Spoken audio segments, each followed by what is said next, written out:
The Riviera is a sunny place for shady people. Somerset Maugham. Welcome to Analyzing Finance with Nick. We are going to wrap up our elite vacation guide with Europe, and we're going to discuss where the old and new money like to vacation in Europe, whether that's old money local Europeans or new money Americans, Asians, Latin Americans, Africans, or people just from all over the rest of the world, because Europe is the global summer vacation spot for international elites. And one thing you are going to notice is that the new money places tend to be more popular with those who do not live on the continent, whereas the old money places tend to be more popular with wealthy European residents or people whose families have lived in Europe for a long time. Even a lot of old money Americans oftentimes prefer the new money vacation places. And just as a disclosure, I have briefly lived in Europe when I did a semester abroad out there and have visited Europe several times for extended trips, but I've spent most of my adult life living in the United States of America. So I am clouded with somewhat of an American bias. And because of that, I may have missed some destinations that are truly old or new money because they're hard to verify beyond my own experience with travel in the region. Without further ado, the first place we're going to get started with, which is the epicenter of wealthy vacationing in Europe, is the French Riviera. The French Riviera is a mix of old and new money, but it's historically more of an old money place because it was one of the first resort areas to be really established and regularly traveled. It's not that far away from Paris or the major cities in northern Italy or Switzerland. So it was able to develop a tourist industry even before the advent of airplanes because there's a short train ride for a lot of cities to get there. And its relatively mild climate compared to surrounding regions made it a very attractive place for people to go in the winters. And the warm Mediterranean Sea made it a very attractive place for people to go swim in the ocean in the summers and relax. And the old money destinations are the more established, understated places where you have more nobility go to. And the new money is kind of stuff where, similar to in America, when the old money places just became out of land to sale, the new money came in neighboring towns and gentrified them, for a lack of a better term. But let's just start with the most old of the old money in the French Riviera. And there are two main parts. In the east, close to the Italian border, there is Monaco and the towns surrounding Monaco. A lot of people would argue Monaco is new money because a lot of new money moves there due to favorable tax laws, especially if you're not an American citizen. But Monaco, before that, was a place had wealthy Monegasque and also old money French people would move to. It's been wealthy for a while, even if new money is buying more into it recently. Other cities surrounding it that are particularly old money are Saint-Jean-Cap-Ferrat, Elie, and Enns. I think they're all wonderful places to visit and definitely are worth checking out. My first European vacation as an adult included visiting this part of the Riviera. The new money place in this eastern part of the Riviera is Nice. Nice was just known as the big city, the place at the airport, but as the old money already filled up Monaco and the surrounding area, a lot of the newer money who wanted more hustle and bustle and being more of a city lifestyle and proximity to the airport started to develop Nice and upscale Nice over the recent years. And that's become more of the newer money area in the French Riviera. And then we're going to go now to the more western side of the French Riviera where there are other sets of old and new money areas. The old money area in the western part of the French Riviera is surrounded mainly by the two towns of Antibes and Cannes. There's really a place around Antibes known as Billionaires Row, where there are a lot of these mansions just along the Cap d'Antibes, where it's either dictators or former dictators from various emerging market countries go to retire, or just old wealthy elites who are displaced from their home countries to move here to settle down and relax. Cannes is also famous for the Cannes Film Festival that happens there every year. And one of the two Thanksgivings that I've ever celebrated outside of North America. The other part, though, really, in terms of new money in the south part of the western part of the French Riviera, is Saint-Tropez. Saint-Tropez is very famous for its lavish and extravagant nightlife. And with that kind of happening environment, it tends to attract newer money. It's a little bit further away from the more quiet and established older money parts of the French Riviera. It has a lot of wealth there. It's just a little bit more flashy. And as a result, Saint-Tropez is the newer money place, really, in the French Riviera and this western part. And there's one more little understated older money place close to Marseille, which is Aix-en-Provence, which is more like the inland winery country vibe type style. And it's more laid back. It's not on the radar. And that's what a lot of the wealthy French elites who don't want to deal with the scene of the Riviera, but you still get the favorable climate and you're still within a relatively short driving distance to the Riviera or other beaches on the Mediterranean coast. So that kind of wraps up the old and new money in southern France. And we're now going to go to the Iberian Peninsula, where old money is more limited, especially in Spain, due to a lot of the political turmoil that happened there in the middle of the 20th century. And like the really, truly old money place in Portugal is a town called Sintra, which I think is more popular as a residence and a retirement place than a vacation. But the mild climate, the proximity to Lisbon, and the proximity to the ocean makes Sintra really a popular old money enclave to relax. It's actually been showed up in American news recently as a former Chicago White Sox pitcher, Bobby Jenks, who recently passed away, was living in Sintra at the time. And then the newer money really in Portugal, which is actually a lot of British money and tourists are going down here, as well as from other colder parts of continental Europe, is the Algarve region, particularly the area between Lagos and Corteria. This place is known as being like the golf capital of Southern Europe. It's like if I had to describe it, it's the European version of Hilton Head Island in a way, where you have nice beaches and a lot of nice golf, and especially for European standards, very modern resort style development here. And so I would consider the Algarve region the new money part of Portugal. And it is on my checklist of places to visit because I have not had a chance to go to the Algarve personally. And then as for Spain, a lot of new money has been attracted to Spain mainly because of its favorable climate and its relatively lower cost of Mediterranean real estate compared to, say, other places with similar climates, such as California. And so it's been a major draw for American and British tourists and retirees. A lot of them like to go particularly to the greater Barcelona area, but in terms of like a pure vacation vibe, because I'm not really going into old and new money permanent residences. If I was going to do that, there's a lot of other cities and civic neighborhoods in the major European capitals I'd be diving into. And I just don't feel like my knowledge of permanent residency in the neighborhoods in Europe is enough to do that video yet.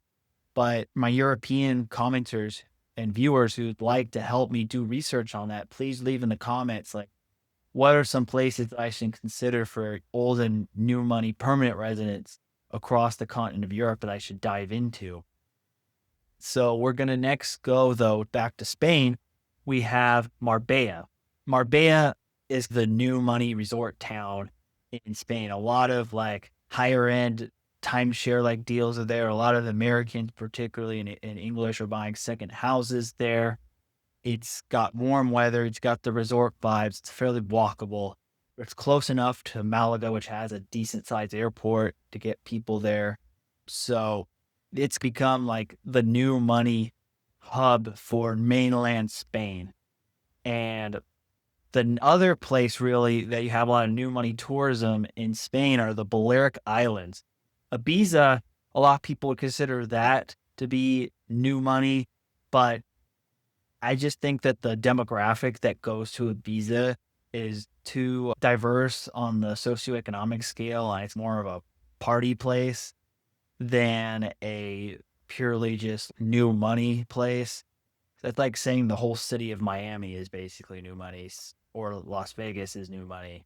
So that's why I don't really include that here. So Mallorca is really where the focus of the Balearic Islands analysis, and there actually is some old money in Mallorca. It's in the northwestern corner of the island, the area of Valdea and Port de Soler.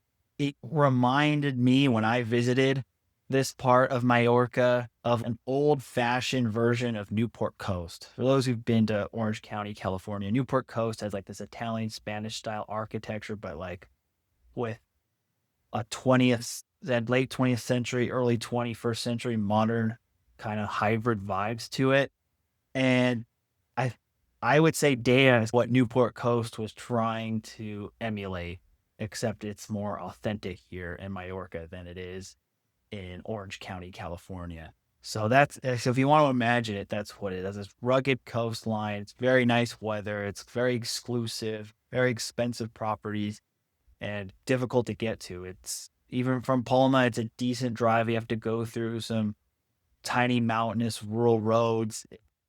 Like other old money places, relatively inaccessible, but very refined and upscale. Whereas the new money in Mallorca is in the southern coast and close to the main airport, which is at Palma.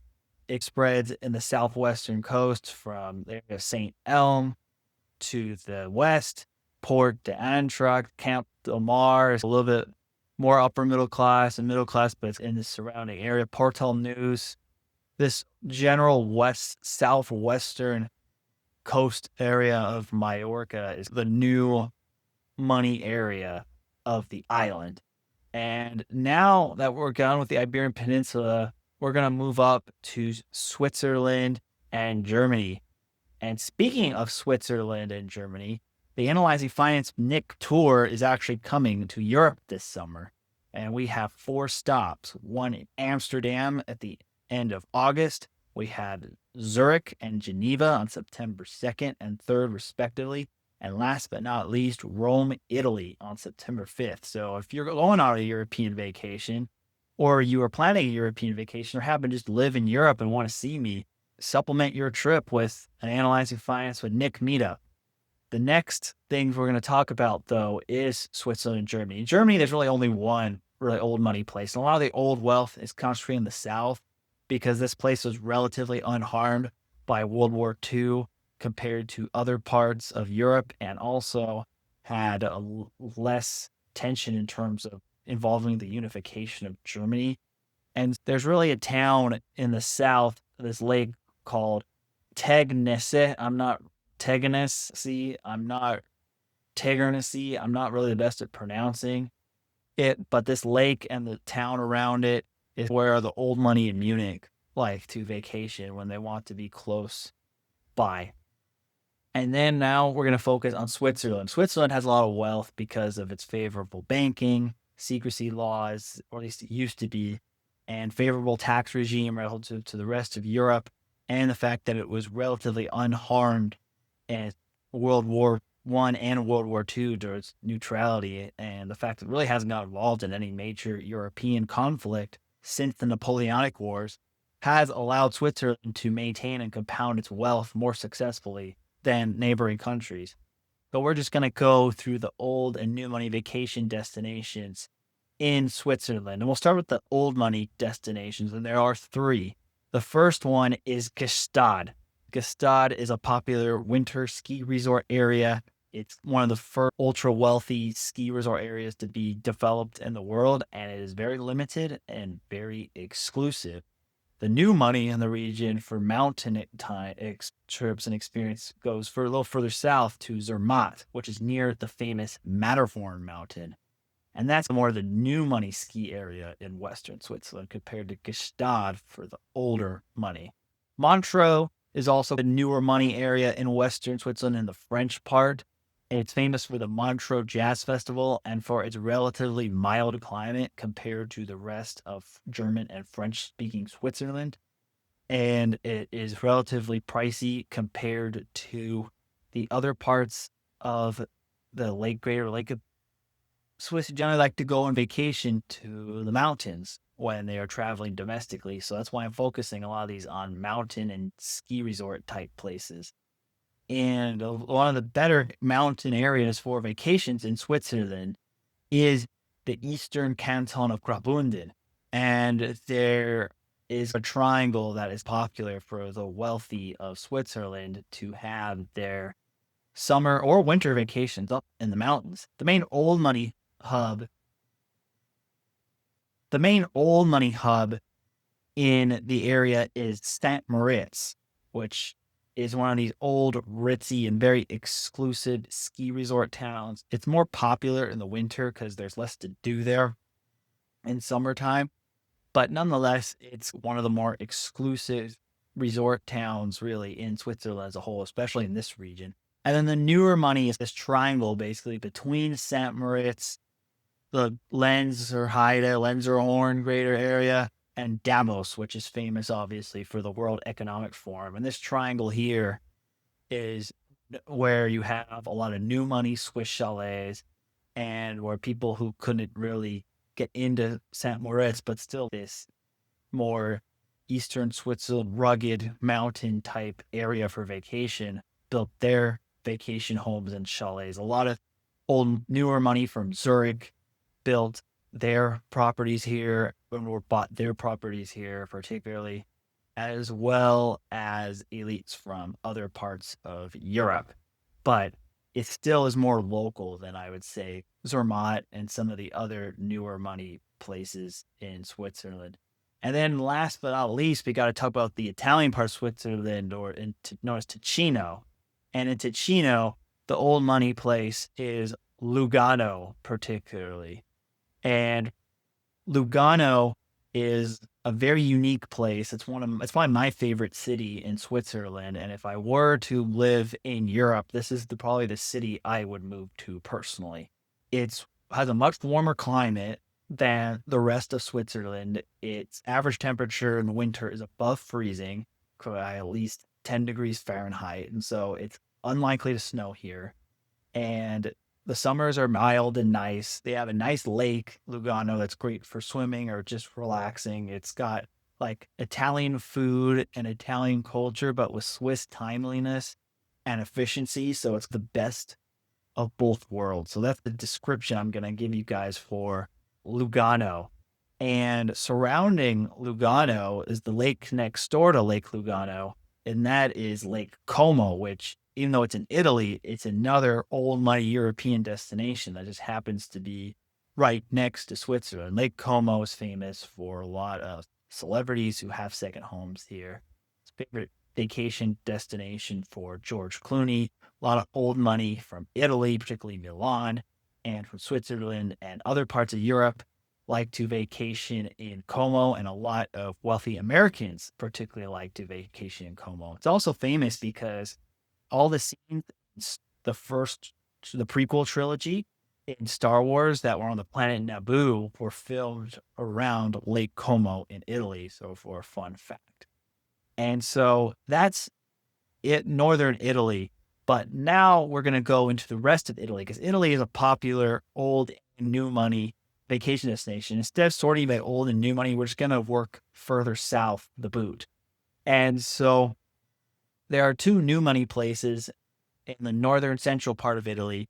And the first one is Portofino, which really started as kind of like a cruise ship drop-off point, but has since kind of become a new money hub, particularly popular with American new money likes to go on vacation. And Florence is probably the most extreme example. A lot of Europeans like to joke that Florence is essentially boomer America, and it's the most popular destination for new money and upper middle class boomer Americans to go on vacation is Florence and the surrounding areas in Tuscany.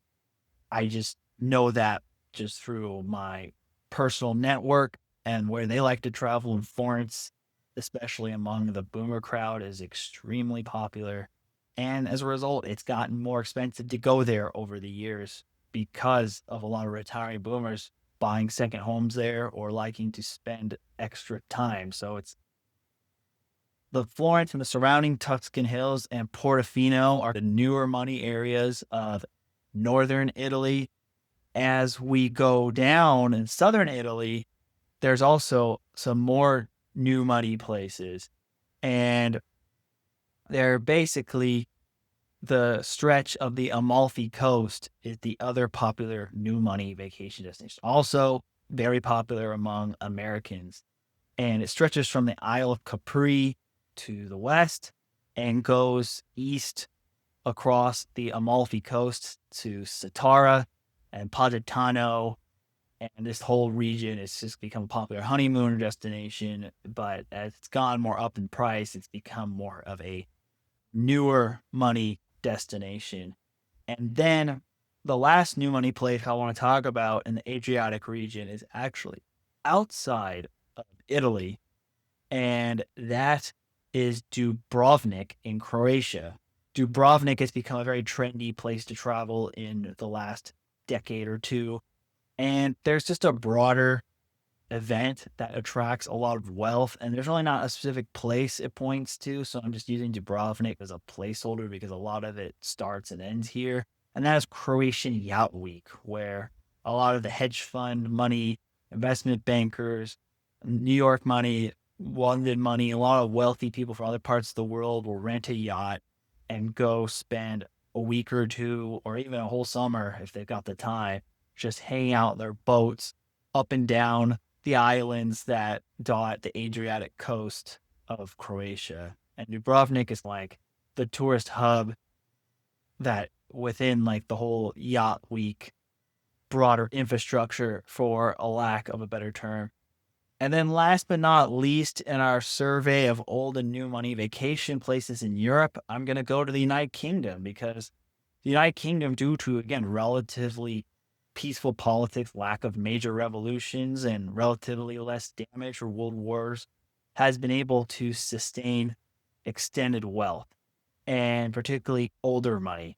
And they're the old money that the extremes of the UK. In the South, Cornwall is known for having old money. Not all of Cornwall, but particularly the western tips of Cornwall near lands and surrounding towns is an old money vacation getaway place for the British nobility. And then for new money, the main area is London, but the new money going to London is not really British people because the new money in Britain mostly lives in the greater London area. Is people from overseas, particularly outside of Europe. A lot of Americans, a lot of Middle Eastern, a lot of East Asians, and a lot of wealthy from other corners of the emerging world all center in on London as a vacation getaway for the billionaire class. You can have relative discretion because it's a big city that is busy with other things, so you can keep your relative anonymity. And it is one of the global capital cities in the world, up there with New York. And so that is a draw, and things such as shopping and higher end urban experiences that may not be available in other places in Europe or in the old world are more available in London. So London has, particularly the neighborhoods I talked about in the geography of wealth, part 3, where I broke down London specifically, kind of go more details into that. I was surprised because, like, in other parts of the UK, whether it's like the English countryside or Scotland, Fife or St. Andrews or the Skye Peninsula or Balmoral, there's a lot of pockets of nobility, royal family getaways, and wealth, but they're not really consolidated enough in a single town or region in the rest of the UK to be truly an older new money enclave. It's a lot more evenly distributed than I anticipated. There'll be like a very upper class area next to a working class area, and it's just for one old noble state surrounded by relatively empty countryside. It wasn't really that clear to find like a certain hard old and new money regions beyond Cornwall and London. But that's going to wrap up our old money series in Europe. Let me know where I missed, because I probably missed a bunch of places, to be quite honest. And let me know also if I should do an old money geography of wealth for permanent residents across the European continent. Thanks for watching, and enjoy the rest of your summer vacation season.